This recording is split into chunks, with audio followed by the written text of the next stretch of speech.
people.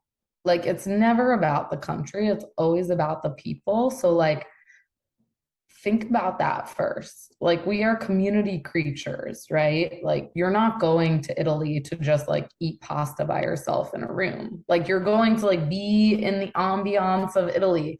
So I always like to design my trips thinking about like who I'm going to be around and like who can I connect with. So that's the reason that I loved so many of my experiences living abroad, or all of my experiences living abroad, Yeah. because I was always like plugging into communities. So like in Zambia, I was working with farming cooperatives. So like I already knew I was going to be interacting with a ton of people. Born and raised in the motherland, chasing a better life. Story of an immigrant. Concrete pastures. Concrete pastures. Hello, family. You are listening to Concrete Pastures. I'm Nancy Mulemwa-Sisi.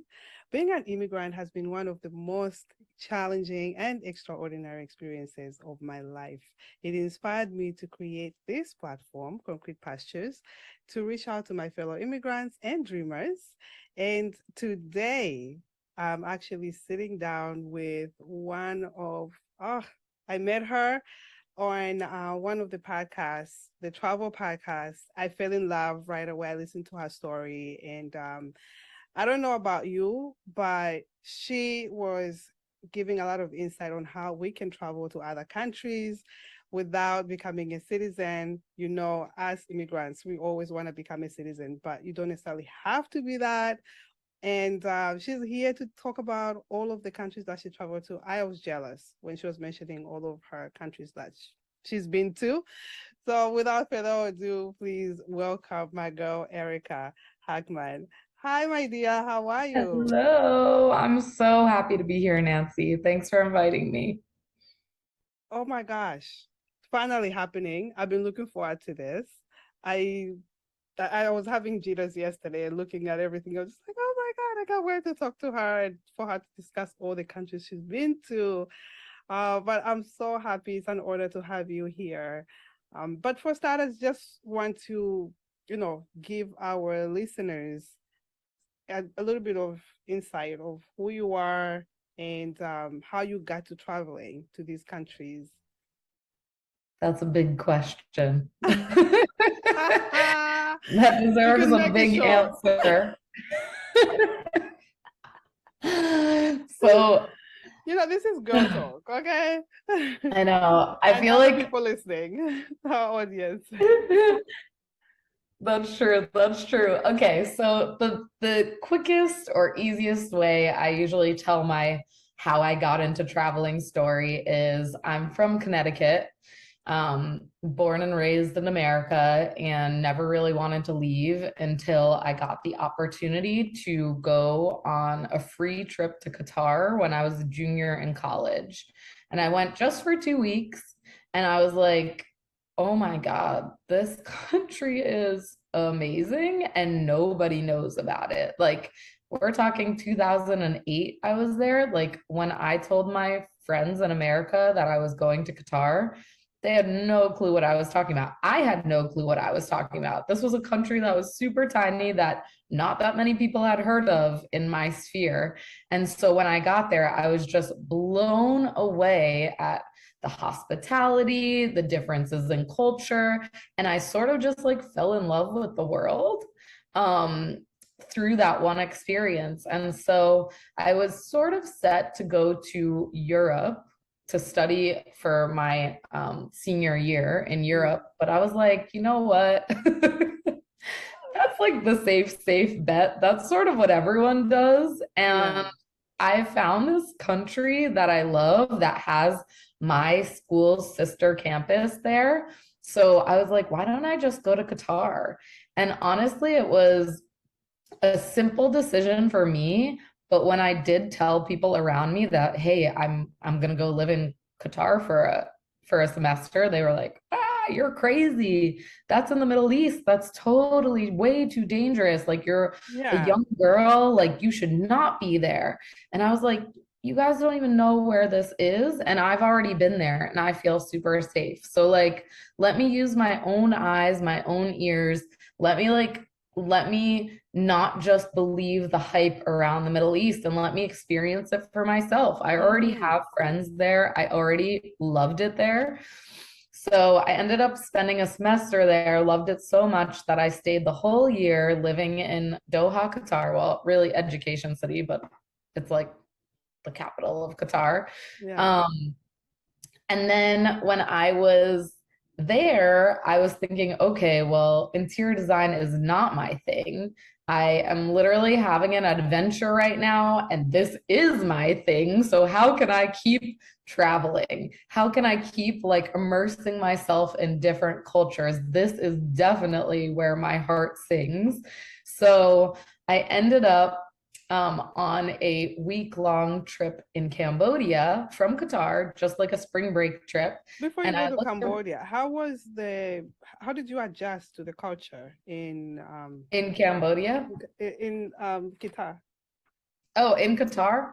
Honestly, there's a lot of expats, there's a lot of immigrants, there's a lot of people that are not Qatari. Actually, there's very few people that are Qatari Nice. that live in Okay. Qatar just because it's a very tiny population, and it's a growing country, a growing economy. So they have a lot of people flying in and settling there. Nice. Um, but yeah, I feel like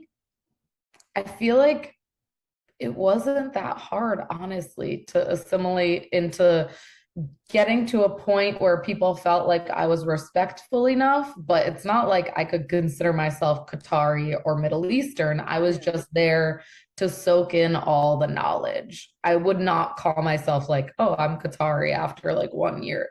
Not possible. I was Yeah. just Yeah. like there with an open mind, experiencing everything I could possibly experience. Um, while I was a student there. And honestly, it was cool because um the just in I'll say like a sweeping statement, the Middle East is very like family oriented, right? They're all about family, cousins, extended family, parents, like very strong ties. And so when they heard that I was there, they were like, "Oh, what does your family do? Why did you move here to Qatar?" And I said, "No, I'm a student living in the dorms." And they're like, "Wait, what? Your family's not here? Your parents aren't here? Your siblings aren't here? Your family list? Okay, okay. You just come with us. You can be in our family." So like Oh, all my nice. friends that had been friends for like since they were kids, they weren't going to each other's families events. They weren't going to each other's families weddings and stuff, but they invited me as like the poor girl without her family here. So like, here, Erica, come as like the extra sister to this Oh, wedding, or the extra sister to like our Friday family day, or the yeah. extra sister to whatever. And so I had a lot of friends that just their whole families embraced me, and it was honestly life changing, just that whole experience. Wow. Yeah, it was No, beautiful. that's really cool. That's really cool. Yeah, and obviously it's a Muslim country, and there are a lot more rules than I had growing up in America, and I just respected them. So So sometimes I it's made mandatory mistakes. for anybody visiting, just for the sake of the listeners. Sure. It's mandatory for someone who goes to Qatar to follow their rules. Oh yeah. But they're not that hard, you know? So, and they're not all very strict rules. Some of them are just cultural rules. So Yeah. you could, let's say, wear a little mini dress. I think, but I wouldn't have, like just because you don't want to disrespect a culture that you're obviously a guest in by Yeah. like sort of breaking the social norms, because Yeah. that's not what happens there. They're all very clothed. Also, it's really cold because everything's super over air conditioned. So you would never want to do that anyway. But that's one thing. And then there's also a lot of like different ways to kiss people on the cheeks. like different ways to say hello, I guess would be, and who to say hello to and who to kiss on the cheek. And depending on what country they're from in the Middle East, it's a different cadence to the kissing of the cheeks. And so, Wow, that yeah. is wow. Okay.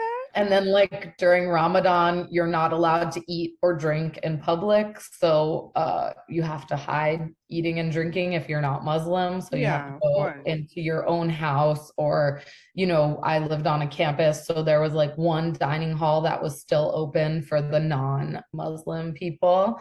And so just like respecting things like that was Yeah. important. So it's not like, I mean, I'm sure there are rules if you look up before you visit Qatar. There are probably like a few rules that you should have Yeah. break. Like you can't drink alcohol very many places. It's usually just in the hotels. I'm not sure how much that has changed recently, but it used to be just in the hotels, just for foreigners. So, and that wasn't that many places. Like when I was there, I feel like that was like 10 bars. It was Wow. not that many places. Oh my goodness. Wow. No, it's good to know because so for somebody who might not do like in-depth research and they just think, oh, Qatar is great. I would love to go there. But you're giving a lot of great insight on what to actually look out for, Mhm. and you want to be respectful. It's like going to someone's house. You're going into their country and you want to be able Yeah. to be respectful. No, that's good. Thanks for sharing that. Oh, love that. And Yeah. how many countries have you been to overall? Have you been able to count them? I think over 40. I'm not sure. Which one is your favorite? Would you pick like this is my favorite? Don't be biased, because I know Um, don't be biased. yeah, Based on the experience you've I had. have to say that, yeah, based on the experience that I've had, I usually say St. Vincent and the Grenadines Okay. just because, I mean, it's a Caribbean island that I used to live on. And I feel like the experience I had in St. Vincent really, um, really got me connected to nature in a way that I had never felt before. And it was the first time I felt like, wow, I could eat fruit from the trees here, and I could garden, and I could do all this stuff that made me feel so like connected to the earth and so healthy and so like a part of this ecosystem that like I loved the life there. And it was just such a beautiful experience. So would I want to live there for the rest of my life? I don't think so, but would I like to spend another few years there? Why not? I really enjoyed it. So, but I like to add the caveat that I really have loved every single place that I've Yeah. lived. And so I've lived in Qatar, Thailand, St. Vincent and the Grenadines, Zambia, and South Korea. So I've loved all of those places. And most recently, I spent a lot of time in living in Ghana. And Yeah. so I've loved all of those places. Otherwise, I wouldn't have stayed as long as I stayed in any of those places. So I mean, the thing is, when we travel, we learn so much through our traveling. We're exposed to things that we may otherwise not be exposed to in our own countries, based on Mhm. how we are being raised also. Because sometimes some of these things are in our countries, but we're not exposed to them Right. because of how we are raised. But when you travel, you expose yourself to those things, and you're like, oh my God, this is so amazing. Yeah. And something simple as gardening that opens you up to something like, oh my God, this is really good. But It's I true. yeah, I want to bring you up to Zambia. How was your experience? That's my home country. For anybody who doesn't know, who's new to podcasting, to Concrete Pasture, um, how was your experience in Zambia, and how did you get to go? Because I always I, wondered. I always saw people that look like they did not be, were not born in Zambia, and they were just there to visit for whatever. But I always wondered how they got to Zambia, really. yeah, honestly, I didn't even know I was going to Zambia except for a few months before. I was Googling when I was 23 years old. I was Googling how to get to Africa for free. I should have been Googling that, how to get to America for free. Okay, I should have been I doing mean, I was trying to research. Like I had this dream of getting to that continent. I had seen a beautiful display of African drumming and dance that just stuck with me for years. And I was like, I want to experience this in real life. And so I was on this journey of just living in other countries. And so I thought, like, okay, now's the time, like, how to get to Africa for free. Here I am, like, you know, recent college grad with like no money. And I wanted to do something meaningful, but I also wanted to live somewhere in Africa. So I found this very strange school that was based in St. Vincent. And they said, if you come to this island you've never heard of in the Caribbean, we'll send you somewhere in sub-Saharan Africa for 6 months to do a community project. Wow. And so I said, all right. It wasn't free, but it was pretty close. The whole 14-month experience, including 6 months in Zambia, cost me about $5,000. So it was, and that was like room, board, food, everything. Yeah. And tickets. So Yes. it was a very cheap experience, but also I was working the whole time. Like it was so on St. Vincent is like a very like garden farming kind of culture. And so we were working in the fields and working on gardens and counting our rainwater or capturing our rainwater, counting how much water we were using each day per person. Like it was a very like natural habitat. And we were preparing ourselves to live in different parts of sub-Saharan Africa. We didn't know what kind of life we were going to live. So honestly, when my friend and I got sent to Zambia, we were sent to Ndola to work with this farming club headquarters. So like we knew we were going to go work with farmers, sustenance farmers that were gathering to learn more about like better practices from the extension officers that were put in the field. And so we thought, okay, we're going to go farm in Zambia. We're going to go work with farming cooperatives. Great. But when we arrived, they put us in Ndola in this like grandiose office building. And like, not grandiose, but it was like a very beautiful sort of enclosed campus like structure where there were offices. Everyone was working in an office, and we were asked to work in the office for for the farmer. Oh, wow. In Ndola. In Ndola. Oh, wow.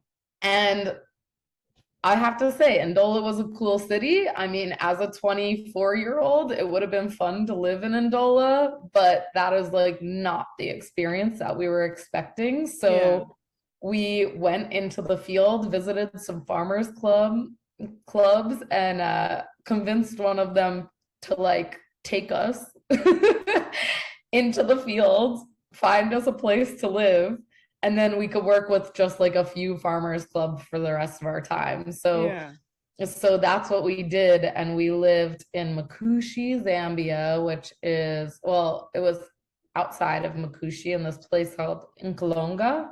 And it was like 24 kilometers from Makushi. That was the biggest place over there, town.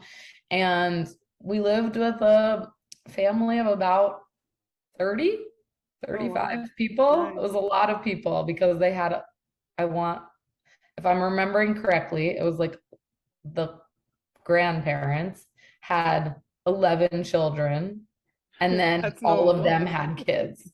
And almost everyone lived like in Spider's village. Spider was the grandfather of the village.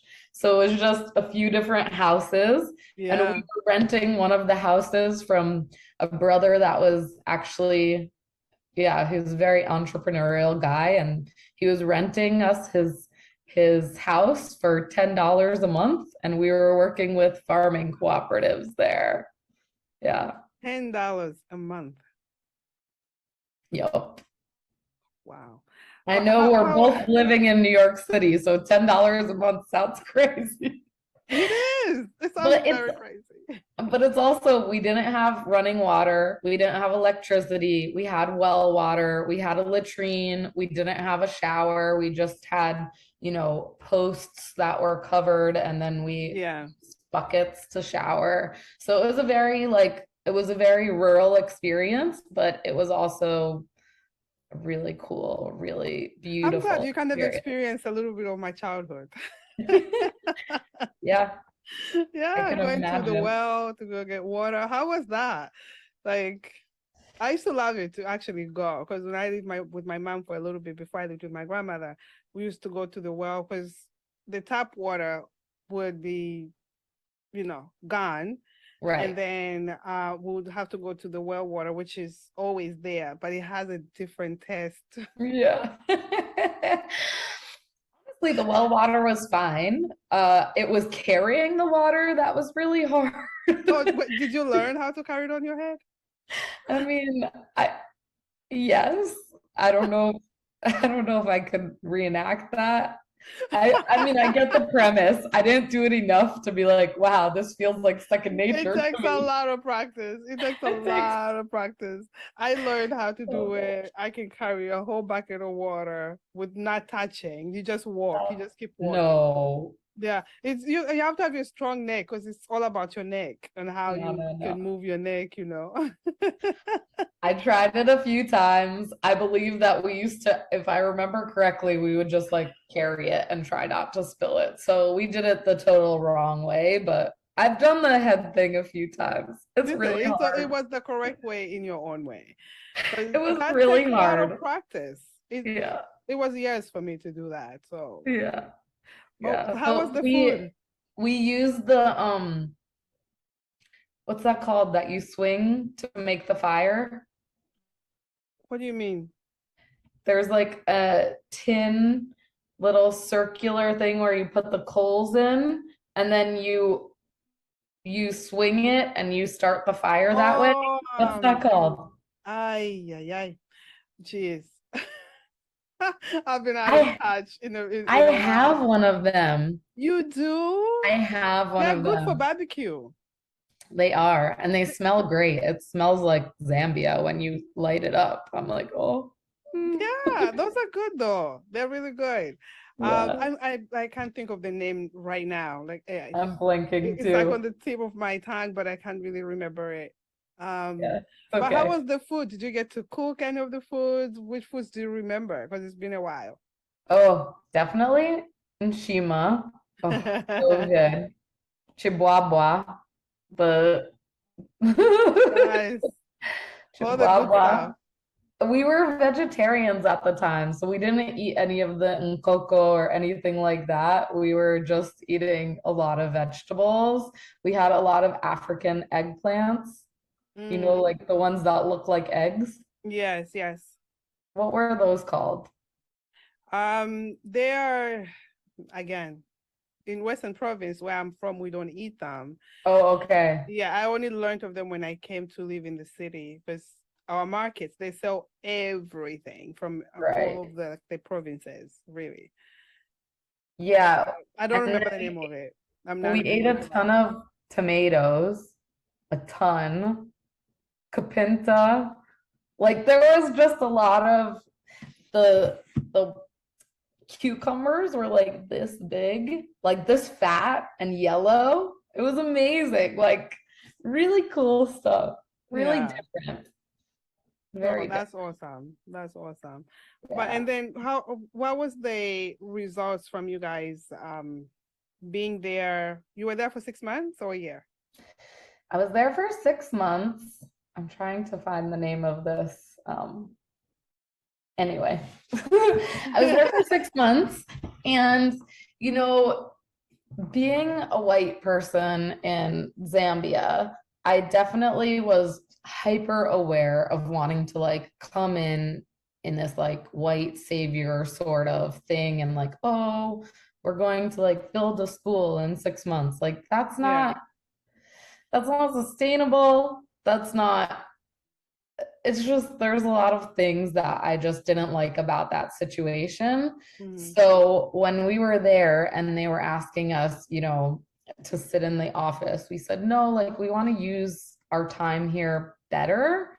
Yeah. Obviously, we're not farmers. We're not we're not like better farmers than any farmer in Zambia. So it's not like we could come in and tell them what to do because they were already expert lifelong farmers that we were working with. Yeah. So we decided that one of the problems in the organization that we were working with was just like the problem of organizing people. So we said, okay, well, if you put two white women in a small village, it'll probably generate a lot of interest to come to these farming clubs. Yeah. So like let's use that to our advantage and let's like revitalize these clubs that are already there that are just they're just lacking some enthusiasm. So we were there and we worked with 4 clubs around where we were living that were all just like a bike ride away.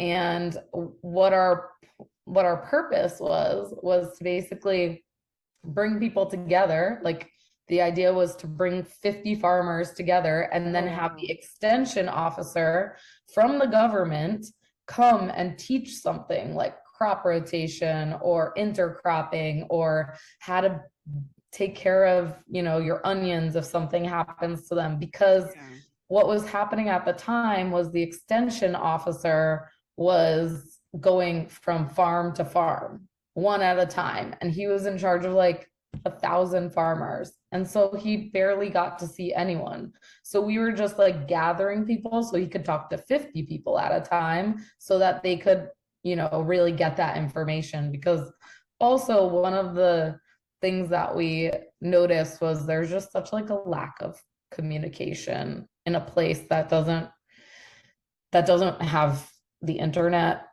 that doesn't have a mail system. There's just like a lack of communication. You really just know what the people in your area know and want to tell you. There's no like, oh, let's go to the library and get a book on this. That just wasn't existing. So we were really just there to, again, revitalize these cooperatives that were already existing and that we knew we could, revitalize them and then have them run on their own sustainably when we walked away in 6 months. And so that's what we did.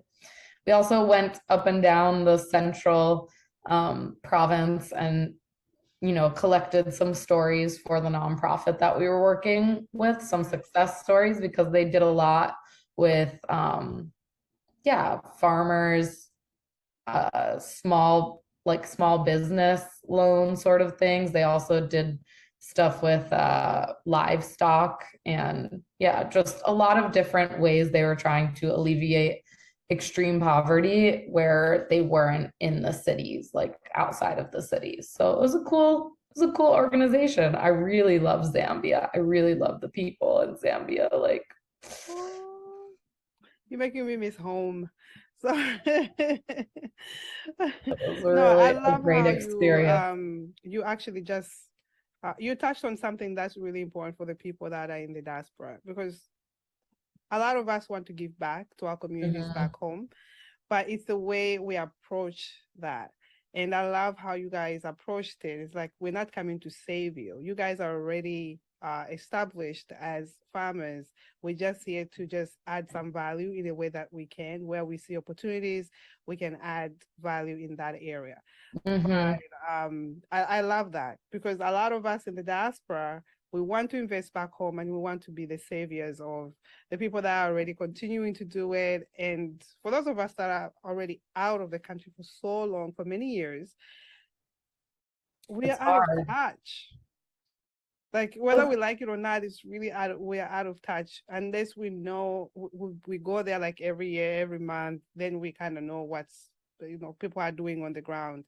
But yeah, I like what you guys did. That's really good because a lot of the people when they see people come, they're apprehensive because it's just like, what are you coming to do for us? Yeah. But, And I mean, I think we started that, Like yeah, I don't think that's a you problem. I think that's an us problem. And so I think the dynamic is not great.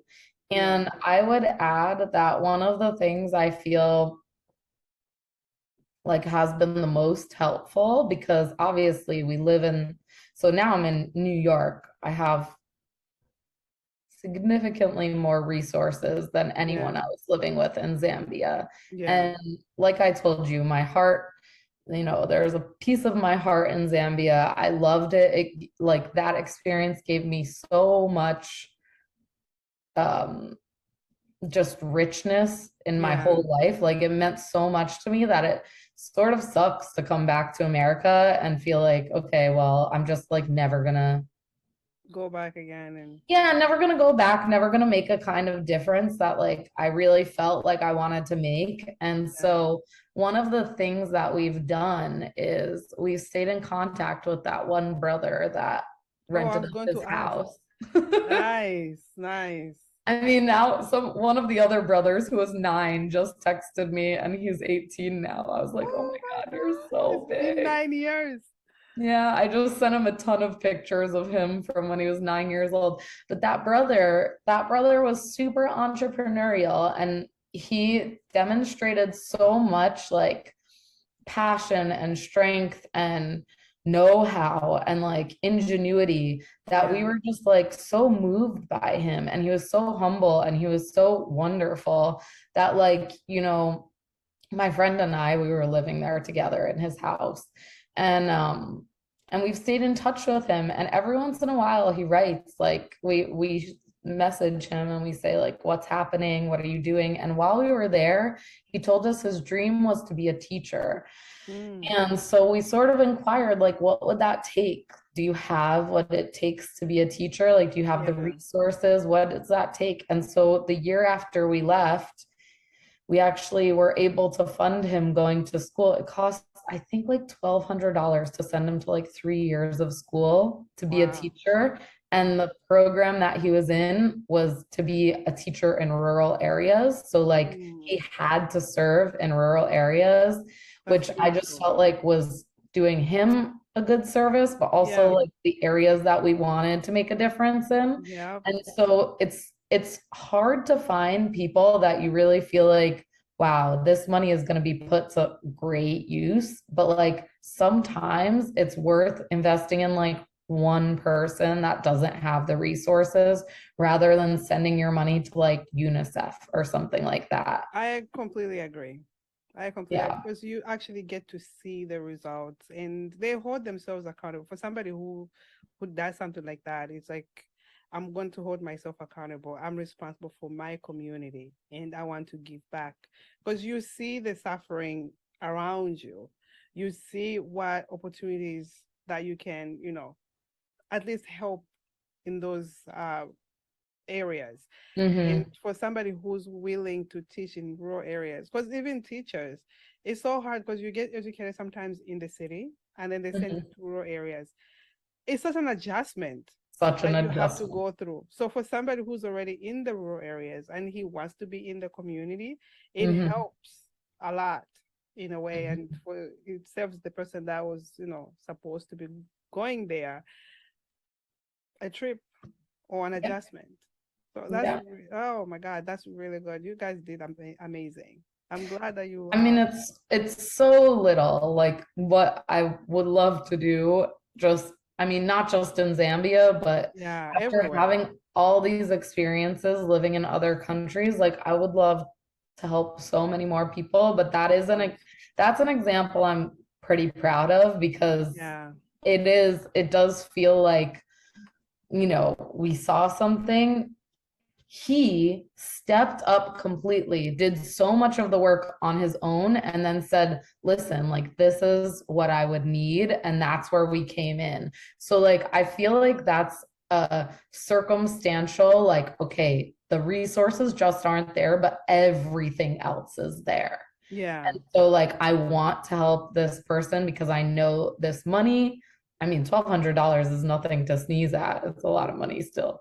But like this money, I want to be put to good use. I want it to be, like a teach a man to fish sort of situation instead of like, here's I think money that's the for, goal. yeah. I think that's the goal because to teach people to how to fish is better than just continuously giving them fish and fish. They continue to come back because that's what ends up happening. They keep giving people fish and people keep continuing to be poor, and they show those areas as to all these areas are very poor. Please continue to contribute, but you're not teaching people to fish.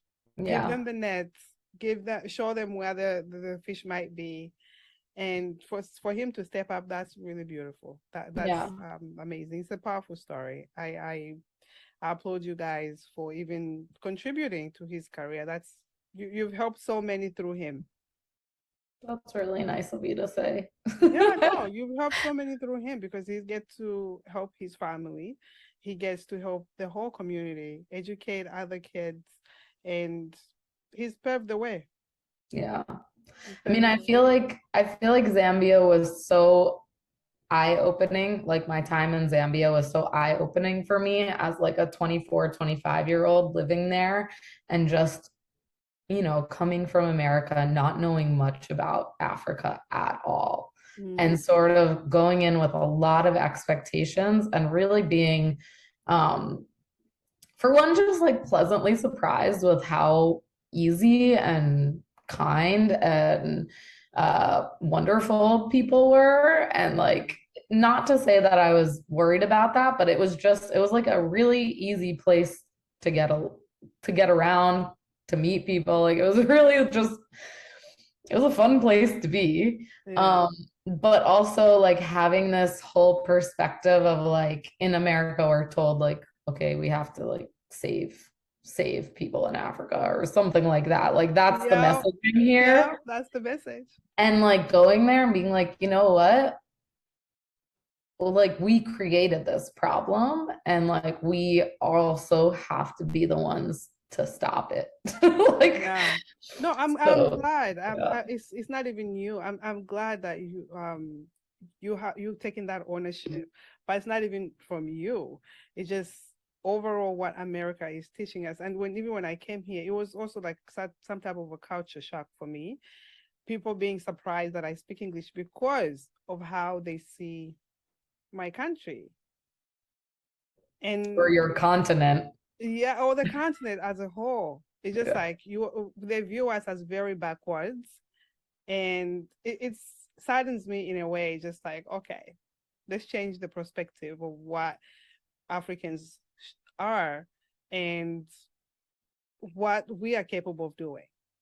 And this is also why I wanted to bring you on. This way you could shed some light on what it's like to visit those countries and what could be done in a different way instead of how they are viewing the country as a whole. Just like we have poor areas for sure, but as you help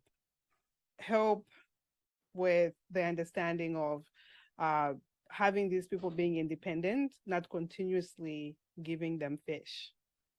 Yeah, and just making sure that the education is there. Yeah. Like I feel like that was one of my biggest takeaways was like, wow, education around the world needs to sort of step up. And I'm not just saying in Zambia, like also education in America needs to step up. Like we need to make sure that like people are having opportunities, and that's through education.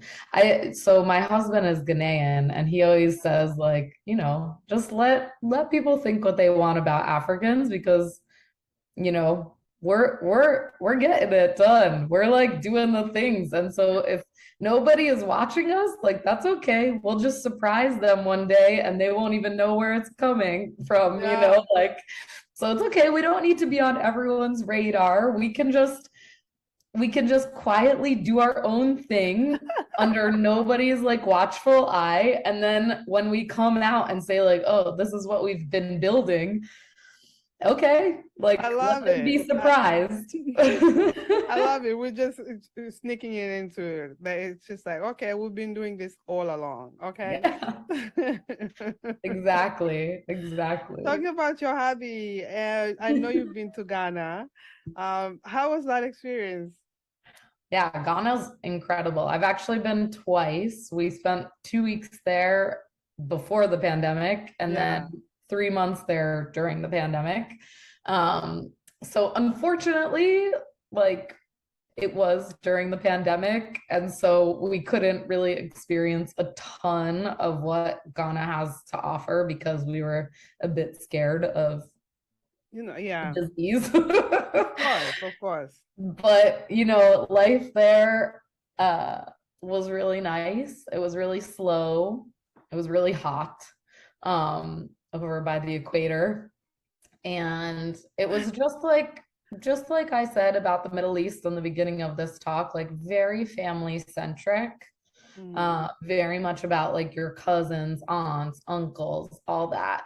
Which I say that because I feel like we sort of lost that in America, and it's so refreshing to see in other Yeah. places. Like that's a general sweeping thing, but like Yeah. I don't see a whole lot of families that are like so into every single cousin or every single aunt and making sure you see each other like all the time. It's usually just like a few holidays Holidays. throughout the year.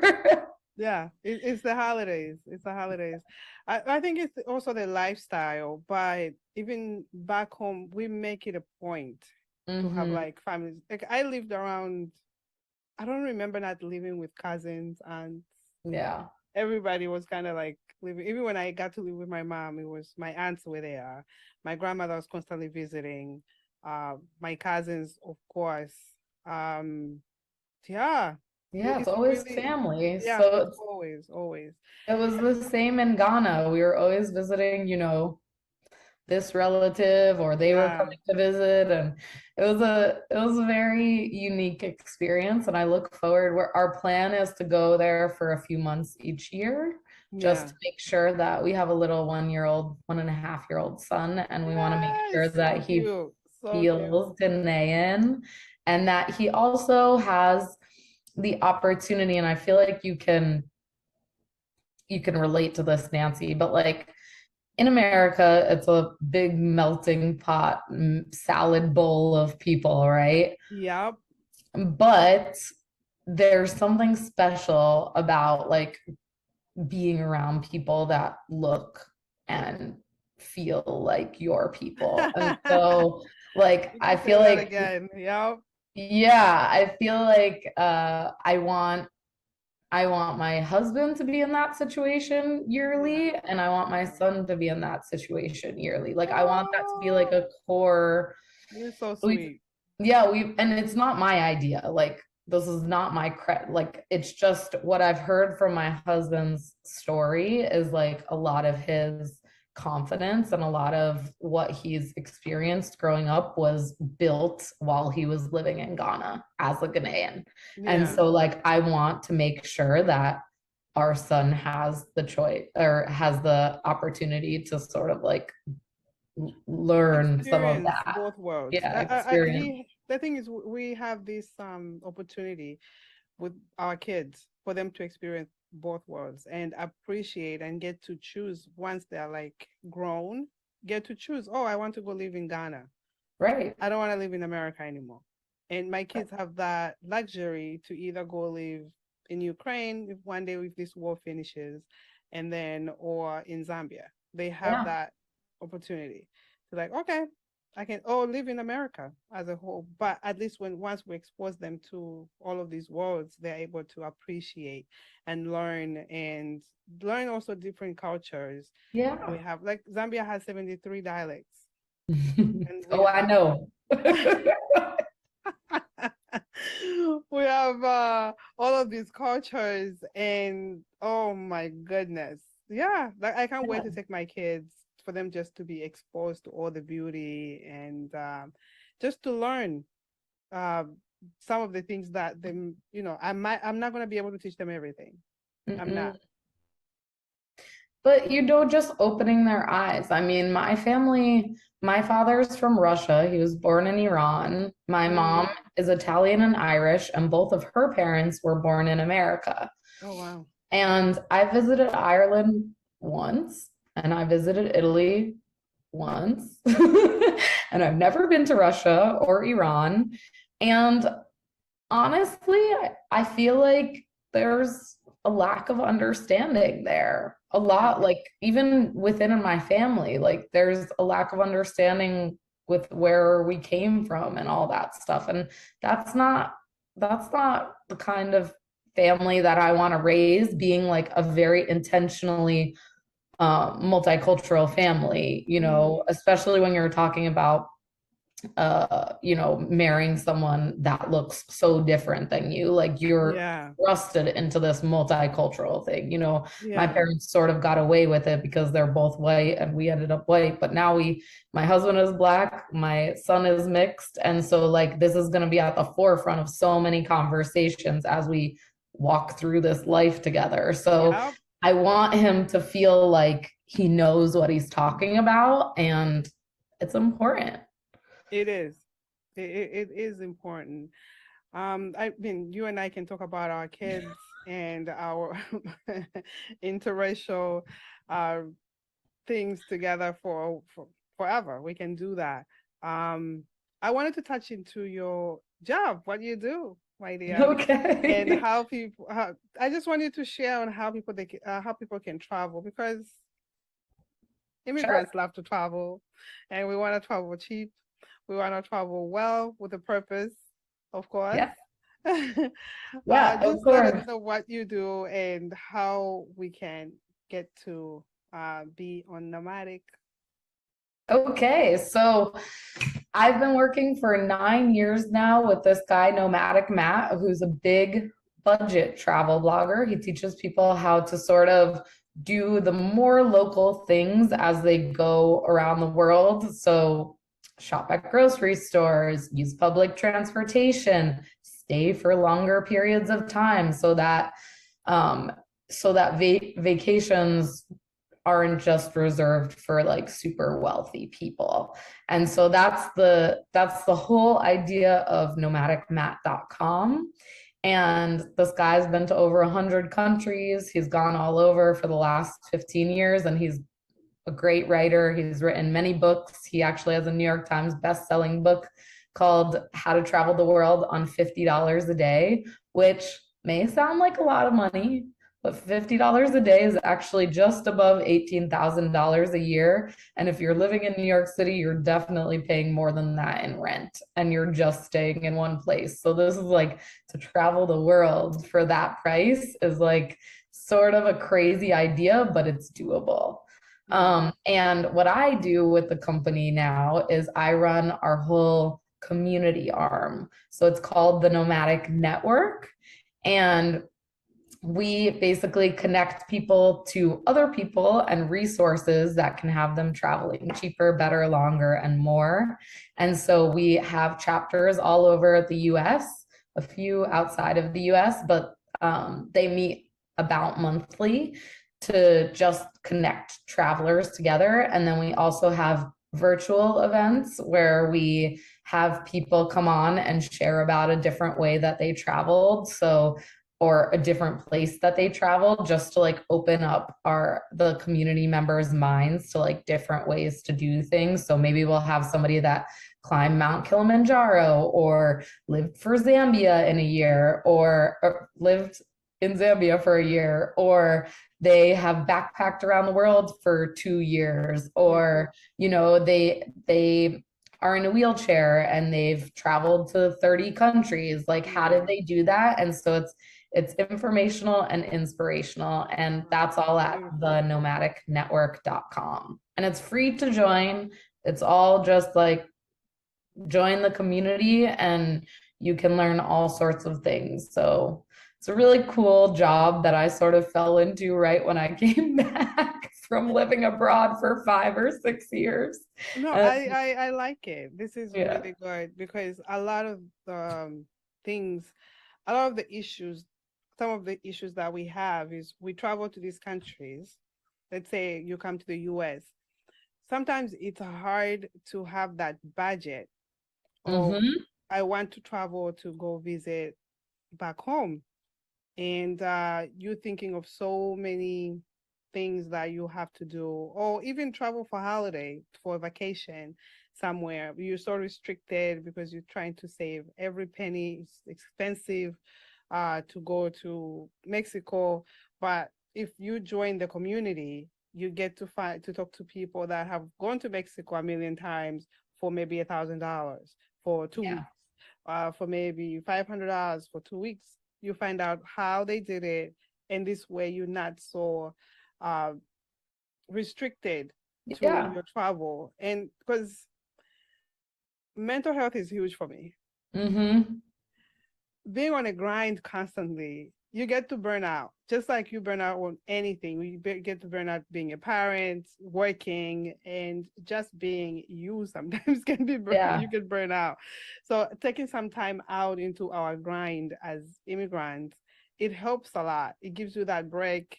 And I really wanted you to like explain and give people this website, but I'm just like, oh my God, when I went to one of the meetings, I met so many amazing people that have traveled everywhere, Oh, all over Lord. the place. And some of them are actually now following them on Instagram. And I'm like, oh. Well, the idea is so simple. It's crazy. Like, we're in New York City, right? And people that come to visit New York City spend all their money. Like, Yeah, it's so expensive, right? If you're going out to eat 3 meals a day, you're going to a play, you're going to this attraction, to the One World Trade Center, top of the whatever yeah, they call that, to the top of the yeah. rock, to the ice skating around Rockefeller Center. Like, that's crazy Empire expensive. Building, yeah, But you also think about it, like New York City is filled with people that are working waitressing jobs and trying to make it as actors. Filled. So yeah, like there has to be stuff in New York City that caters to those people. Like not everything is like a tourist attraction. There's so many locals living here, yeah, living a life on a budget. yeah, So like what can you like how can you experience New York City on a budget is the same thing that you could do in Guatemala, in you know Mexico, in London, whatever. There's always people just living a normal life. So like how could you do that and see that as a travel experience, right? yeah, Not that you never have to go to a restaurant, but like the idea is that maybe you go to one restaurant and then the next 5 meals you sort of make in your Airbnb apartment, right? yeah. So that you're like just using your money better so that you could travel, like I said, cheaper, longer, smarter, all that sort of stuff. Do they also give like tips about airlines? Because that's mostly what I worry about. I worry about airlines. Like I Mm-hmm. wanted to go to Europe. There was this website that somebody had given me. I forgot what it was, but it catered to like a boutique hotel, and then the airline. So you get to visit Italy, France, and I think Venice, somewhere like 3 cities. Or you could start with London, Paris, and then Italy. Yeah, I mean, we definitely have a ton of airline tips. I would say that if you're listening and you're living in America and you're debt free and you're able to get credit cards, that's the best way to get free airline tickets is through points. Oh, that's And true. America is like pretty unique. There's also it's called travel hacking, but there's some travel hacking that's done in Canada, Australia, and New Zealand, and a few places in Europe. But it's a pretty American phenomenon to be able to earn so many points travel hacking that you can go places for free. The last time that we went to Ghana, I think our tickets cost us about $200 a person. because we used all of our points. So Nice. we just paid some taxes and fees and flew from DC. So we had to get to DC. But That's it was not pretty bad cool. still. No, it's not bad. It's not That's bad. I'm not not bad. complaining. I wouldn't mind. I'm not complaining. How long does it take you to get to Zambia from here? 19 hours about. And where do you usually have to stop? It's a 24-hour flight, I'll be honest. Because if you start from here, I last time I traveled, I went to Dubai and then Dubai to Zambia. Oh, okay. That's one Yeah. stop. Not Yeah. terrible. But then before I used to go through South African Airlines. Mm, So it's here, South Africa, and then Zambia, which was, I yeah. think, better for me. It felt so far to be in Dubai to go to Yeah. Zambia. It It is. really did. Probably I had a sense of urgency. My mom was not well, so I was in a rush to get That home. makes sense. Yeah. So I thought the trip was very long, very long. Mm-hmm. Yeah, but Emirates was good. It's good. I recommend. It's not bad at all. But it felt so long to get home. Yeah. I'm praying for a direct flight from here to Zambia. One day. One day. What would you like to share with anybody who's looking to travel? Like, what advice do you have for anybody? Because we restrict ourselves as immigrants where we can go. A lot of dreamers out there listening to this show, dreaming to go places. What advice would you give them? I think my biggest piece of advice that I love to share is just like, it's always about the people. Like, it's never about the country, it's always about the people. So, like, think about that first. Like, we are community creatures, right? Like, you're not going to Italy to just like eat pasta by yourself in a room. Like, you're going to like be in the ambiance of Italy.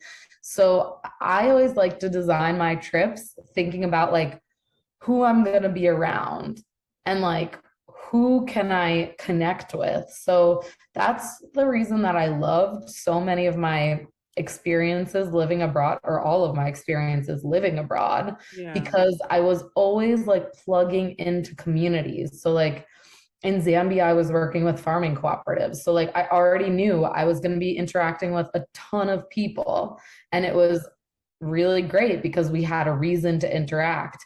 In Qatar, I was a student. So all these students in my class were my friends, you know? And so I had like an instant community. In South Korea, I taught English. So I was immediately friends with all the other English teachers.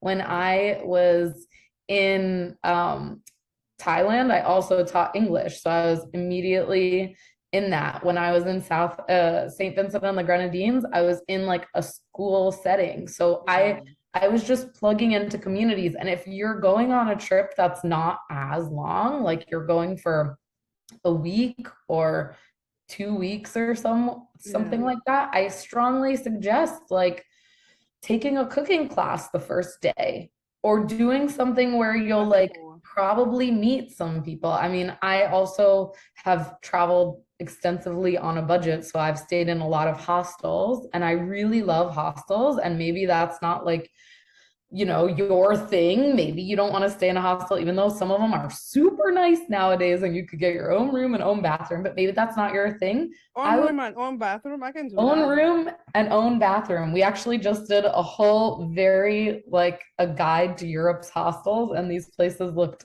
so nice. Yeah, no, on the Nomadic Network. A hotel, but cheaper. Yeah, exactly. But also very community oriented. So if you don't want to stay in a hostel, they usually have tours and comedy nights and things for like travelers, and that's where you can make friends. Even if you're not staying at a place, if they have like a bar or common room area, they usually let people that aren't staying in the hostel come. And so I would take advantage of that just to like meet some other people, so that you feel like you're understanding it better. Even if you're meeting travelers, those travelers could tell you, hey, like, oh, we stayed in hostels in Zambia, by the way. Some like when we were passing through Lusaka. But even though we were meeting just travelers, we were asking them, like, what have you done in Zambia? Where What do did you you stay in recommend? Zambia? Okay, so I can't tell you the name because I forget the exact name, but it was something like two bunnies because there were two bunnies in the hostel that were just hopping around. But we used Got to it. stay at that one hostel every time we passed through Lusaka, which was probably like 5 or 6 times. So it was a really cool experience. I loved it. Had a big like tiki looking bar outside and a lot of just like cool people around. Nice, Yeah. nice, nice. Oh my gosh. No, that's So really good community advice. first. Huh? Community first. Think about your community when you travel. Definitely, definitely. How can people find you? Sure. Instagram, Erica.Hackman, Erica.Hackman.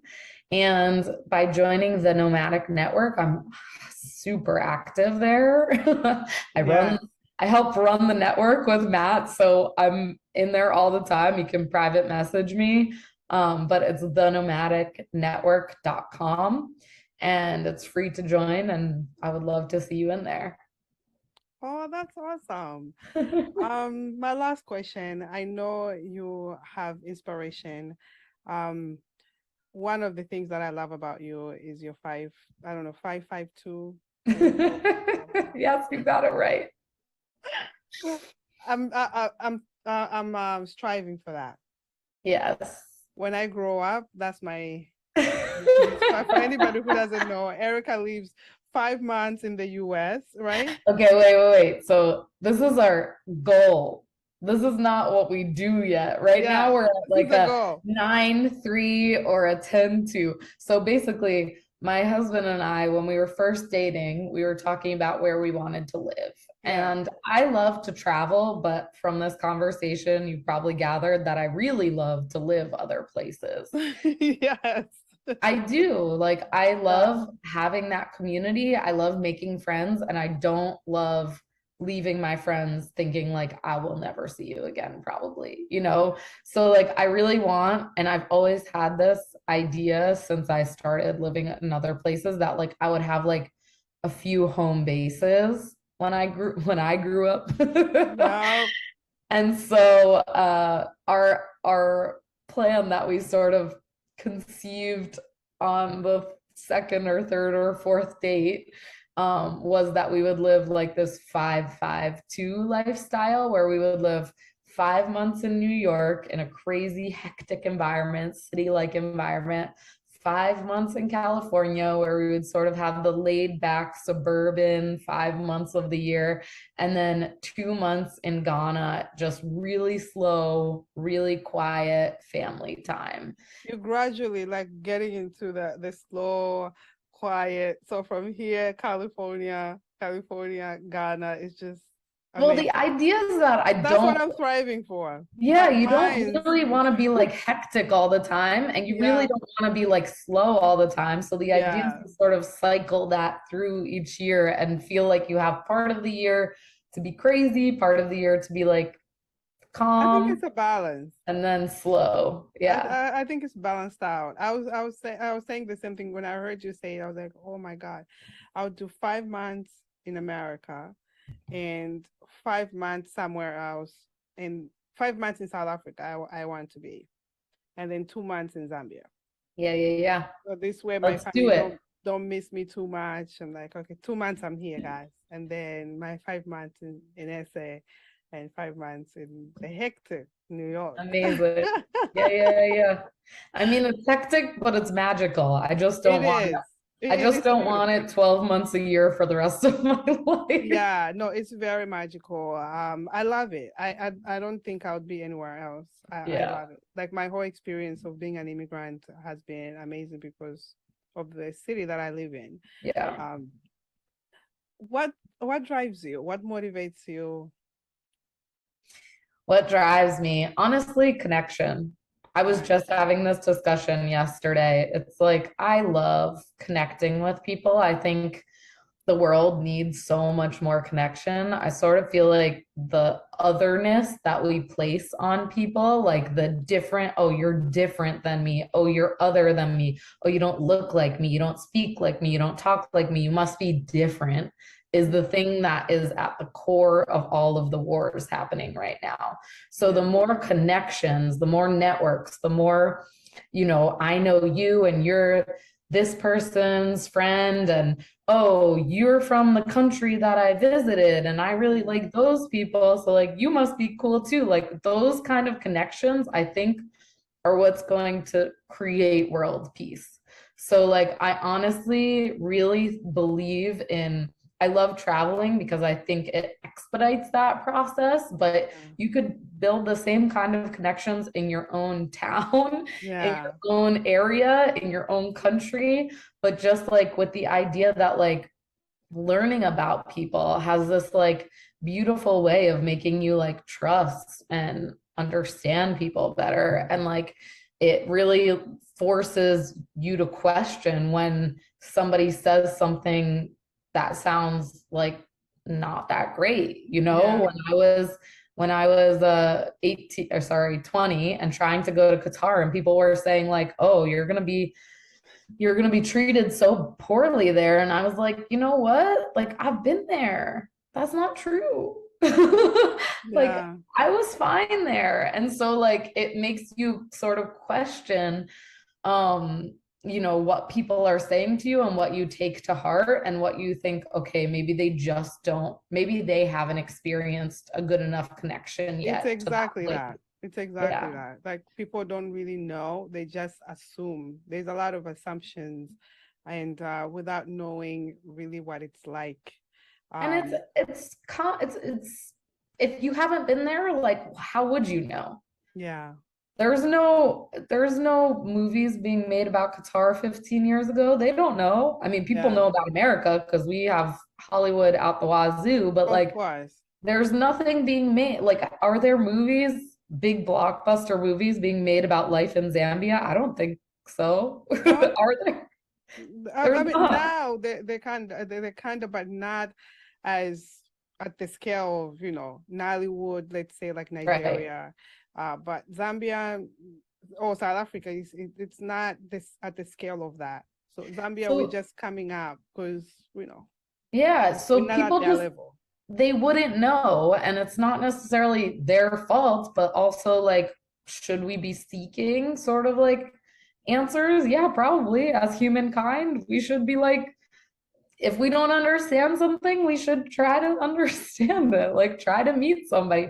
I was so Yeah, excited when you reached out to me because yeah, honestly, Zambia made such an impact on me, but I have only met four people in the last 10 years that said that they are from Zambia and now living in America. Like I have wow, not had the kind of connections yeah, with with people that are Zambian that I thought that I would like immediately in New York, thinking, yeah. oh, this is like a melting pot of so many people.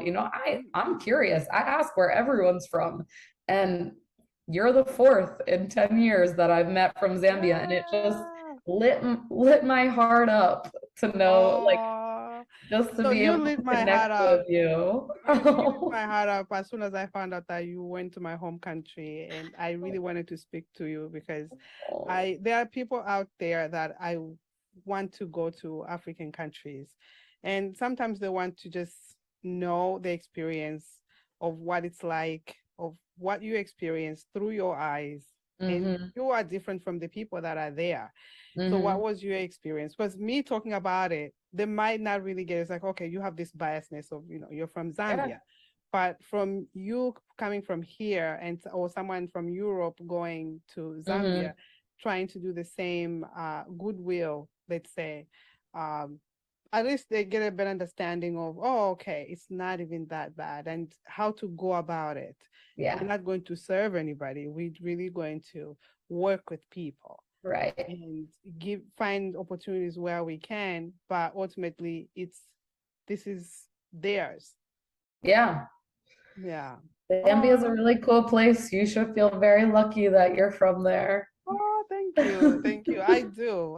I'm Zambian first, and then African, and then American. So Mhm. Got it. I always, yeah, I always do. I'm always describing myself that way.